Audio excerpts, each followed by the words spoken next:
Title తోనే అందరిని ఆకర్షించిన చిత్రం గాంధీ తాత చెట్టు.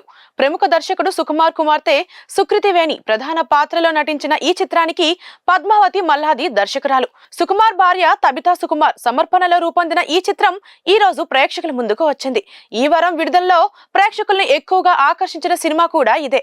మరి ఆడియన్స్ అటెన్షన్ ను సక్సెస్ఫుల్ గా గ్రాబ్ చేసిందో లేదో ఈ మూవీ రివ్యూలో చూద్దాం. ముందుగా సినిమా కథ విషయానికి వస్తే, రామచంద్రయ్య అంటే ఆనంద్ చక్రపాణి నిజామాబాద్ జిల్లా ఆలూరు గ్రామానికి చెందిన వ్యక్తి. ఇతను గాంధేయవాది. తన తండ్రి స్ఫూర్తితో దేశభక్తి ఎక్కువగా పెంచుకుంటాడు. తనలానే తన కొడుకు, కూతురు, మనవరాలకి కూడా గాంధీ అని పేరు పెడతాడు. రామచంద్రయ్య మాదిరే గాంధీ కూడా సత్య మార్గంలో నడుస్తూ దేశభక్తి పెంచుకుంటుంది. ఇదిలా ఉంటే రామచంద్రయ్యకు 15 ఎకరాల భూమి ఉంటుంది. అక్కడే ఒక వేప చెట్టు కూడా ఉంటుంది. అదంటే అతనికి చాలా ఇష్టం. మరోపక్క రాజకీయ నాయకులు చేసిన కుట్ర వల్ల ఆ ఊర్లో ఉన్న చెరుకు ఫ్యాక్టరీ మూతపడుతుంది. దీంతో చెరుకు పండించిన రైతులు నష్టాలు పాలవుతారు. మరోపక్క కెమికల్ ఫ్యాక్టరీ పెట్టి ఉపాధి ఇస్తానని వ్యాపారవేత్త సతీష్ రైతులను నమ్మించి మోసం చేయాలని చూస్తుంటాడు. దీంతో అంతా తమ పొలాలు అమ్మేయడానికి సిద్ధమవుతారు. కానీ రామచంద్రయ్య మాత్రం తన భూమిని అమ్మేందుకు ఒప్పుకోడు. పొలం పోయిన వేప చెట్టుని ఎక్కడ కొట్టేస్తారో అనేది అతని భయం.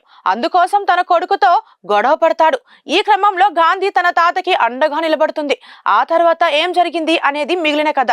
మూవీ ఎలా ఉందంటే, గాంధీ సిద్ధాంతాలను అనుసరిస్తూ 13 ఏళ్ల అమ్మాయి తన పుట్టిన ఊరు చెట్టుని కాపాడుకోవడానికి చేసిన పోరాటాన్ని సినిమా కథగా తీర్చిదిద్దారు. టైటిల్ కు తగ్గట్టుగానే గాంధీ తాత చెట్టు పాత్రల చుట్టూనే కథ తిరుగుతుంది. డైరెక్టర్ పద్మావతి ఎంచుకున్న పాయింట్ అద్భుతంగా ఉంది. తాను ఇవ్వాలనుకున్న సందేశాన్ని చాలా క్లియర్ గా చూపించింది. సందేశం బాగున్నా అక్కడక్కడ సాగదీసిన ఫీలింగ్ వస్తుంది. మొక్కల ప్రాముఖ్యత వెల్లడిస్తూనే అహింసావాదాన్ని ఎంటర్టైనింగ్ తెరకెక్కించారు. చెట్టును రక్షించేందుకు గాంధీ చేసే ప్రయత్నాలు అందరినీ మెప్పిస్తాయి. కానీ కథ వాస్తవానికి దూరంగా అనిపించింది. ఎలాంటి సాగతీత లేకుండా సినిమా ప్రారంభంలోనే తాత గాంధీ పాత్రలను పరిచయం చేసి వెంటనే కథ మొదలెట్టింది. డైరెక్టర్ ఓ పక్క గాంధీ పోరాటంతో పాటు మరోపక్క తాత రామచంద్రయ్య చెట్టు మధ్య ఉన్న అనుబంధాన్ని కళ్లకు కట్టినట్లు చూపించారు. మహాత్మా గాంధీని ఈ కథలో ముడిపెట్టిన విధానం ఆకట్టుకుంటుంది. తాత చనిపోయినప్పుడు చెట్టు ఏడుస్తూ చెప్పే మాటలు విని సినిమా చూసే ఆడియన్స్ ఎమోషనల్ అవుతారు. ఫస్ట్ హాఫ్ ఎంటర్టైన్ చేసిన, సెకండ్ హాఫ్ మాత్రం కాస్త లాగ్ అనిపిస్తుంది.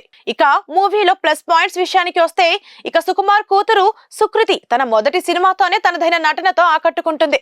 గాంధీ పాత్రలో జీవించేసింది. ఈ పాత్ర కోసం నిజంగానే ఆమె గుండు చేయించుకుంది అంటే ఎంత ఇష్టపడి పాత్రలో నటించిందో అర్థమవుతుంది. ఎమోషనల్ సీన్స్ లో చక్కగా మెప్పించింది. తాత రామచంద్రయ్యగా ఆనంద్ చక్రపాణి 100% న్యాయం చేశాడు. రాగ్ మయూర్ బిజినెస్ మ్యాన్ రోల్లో ఆకట్టుకున్నాడు. గాంధీ తండ్రితో పాటు చాలా మంది నటీనటులు కొత్త వాళ్ళైనా వాళ్ళ పాత్రల పరిధిలో మెప్పించారు.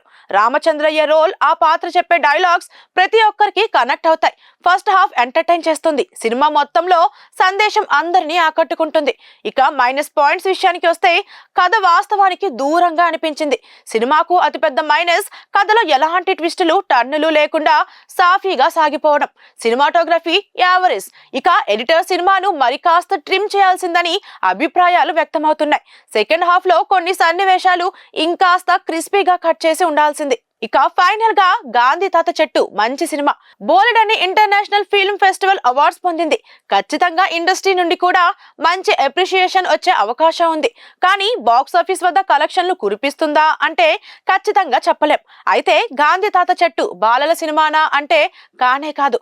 ఓ చిన్నారి ప్రధాన పాత్రలో రూపొందిన ఫీచర్ సినిమా. పెద్దలు అందరికీ చక్కటి సందేశం ఇచ్చే సినిమా. ఇక రేటింగ్ విషయానికి వస్తే, ఈ సినిమాకి మా ఛానల్ ఇచ్చే రేటింగ్ ఎంతంటే 2.5 out of 5.